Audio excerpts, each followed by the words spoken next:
నమస్తే గురుగారు. నమస్కారం అమ్మా. గురుగారు, ఈ ఆగస్ట్ నెలలో కుంభరాశి వారికి గ్రహస్థితి అన్నది ఏ విధంగా ఉండబోతుంది అసలు? తప్పకుండా. ఓం శ్రీ గురుభ్యో నమః.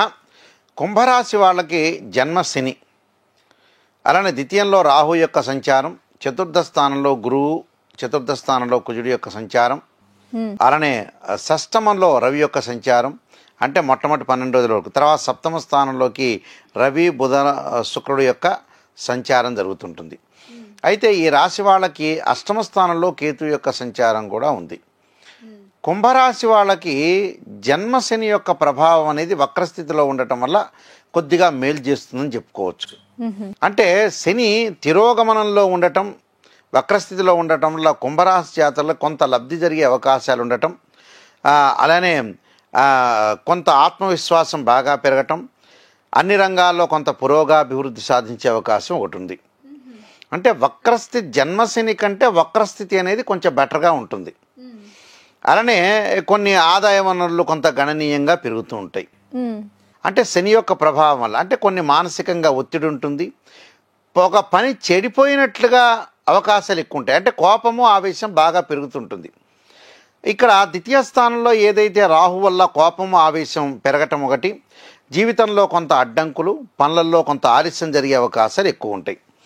అంటే ఆలస్యం విషయంలో కూడా కొంత మనం జాగ్రత్తగా ఉండాలి. అగౌరవం అంటే మధ్యవర్తిత్వం అనేది ఉండకూడదు. కొన్ని కుటుంబంలో కూడా చిన్న చిన్న కలహాలు వచ్చే అవకాశాలు ఎక్కువ ఉంటాయి. అంటే విద్యార్థులకి కొంత ఏకాభిప్రాయము ఒకటి, ఏకాగ్రత చాలా అవసరం.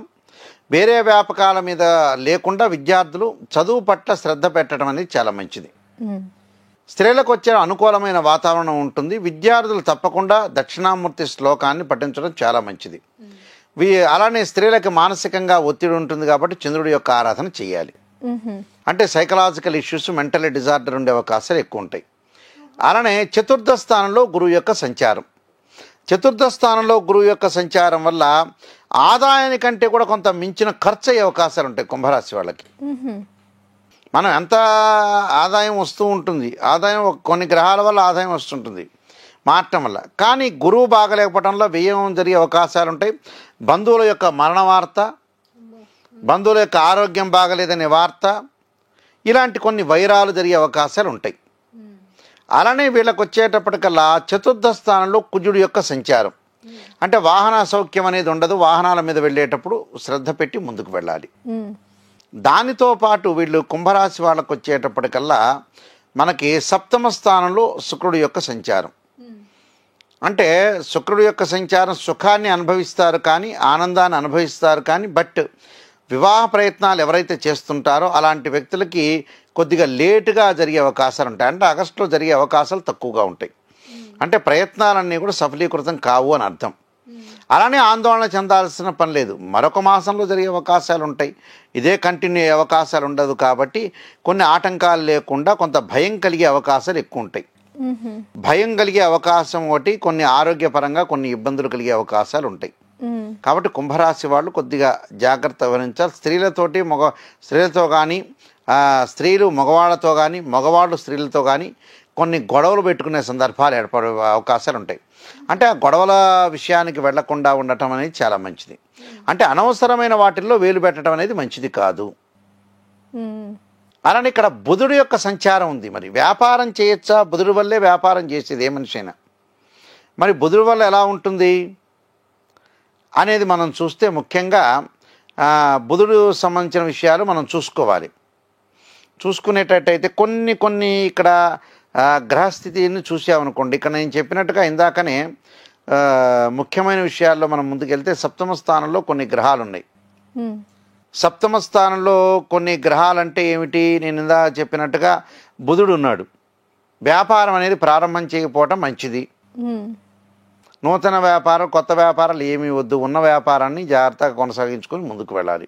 అది ఏంటంటే ప్రతిదానికి ఏలు పెట్టడం వల్ల కూడా కొన్ని ఇబ్బందికరమైన పరిస్థితులు వస్తాయి. కాబట్టి ప్రతిదానికి వెళ్ళకూడదు. వెళతాం వల్ల మనకు నష్టం జరిగే అవకాశాలు ఎక్కువగా ఉంటాయి.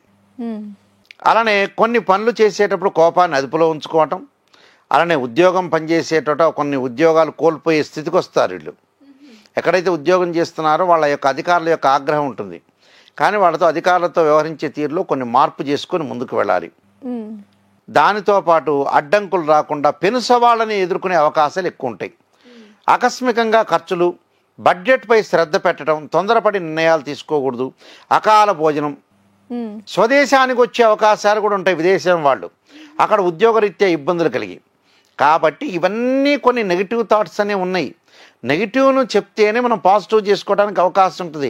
చాలామంది అభిప్రాయం ఏం చేస్తుంటారంటే ప్రజల్లో అన్ని పాజిటివ్ రిజల్ట్స్ అనేవి ఉండవు ఎప్పుడు కూడా జీవితంలో. అంటే మనిషి పుట్టిన తర్వాత చనిపోయే వరకు కూడా అన్ని మంచి జరుగుతాయా?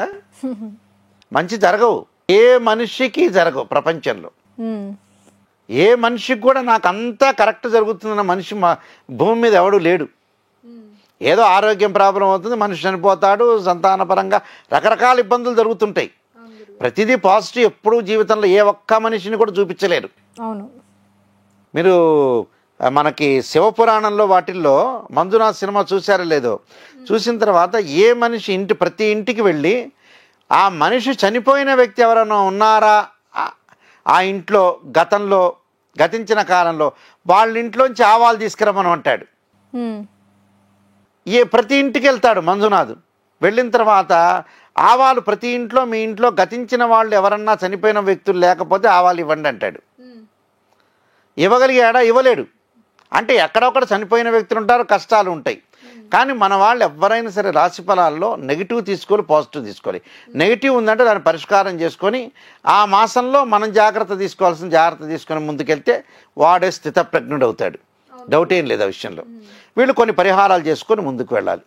ఎలాంటి పరిహారాలు చేసుకుంటే ఈ రాశి వారు మంచిది? శని యొక్క ఆరాధన చెయ్యాలి. నీలాంజన సమాభాసం రవిపుత్రేమాగ్రజం ఛాయా మార్తాండ సంభూతం తం నమామి శనిశ్చరం అనే మంత్రాన్ని నువ్వులు దానం చేయటం. ఏ రోజు గురుగారు? శనివారం రోజున. మానసికంగా స్త్రీలకు ఒత్తిడి లేకుండా ఉండటానికి క్షీరపుత్రాయుధ్యం అమృతతత్వాయుధీమే తన్నో చంద్ర ప్రచోదయాత్ అనే మంత్రాన్ని, అలానే దక్షిణామూర్తి స్తోత్రాన్ని వీళ్ళు విద్యార్థులు చదవటం ప్రతిరోజు కూడా. సరస్వతీదేవి యొక్క ప్రార్థన చేయటం చాలా మంచిది. అలానే కుజుడి యొక్క ఆరాధన, సుబ్రహ్మణ్య స్వామి యొక్క ఆరాధన చేస్తే చాలా సరిపోతుందమ్మా. చాలా చక్కగా చెప్పారు గురుగారు. ధన్యవాదాలు. నమస్కారం.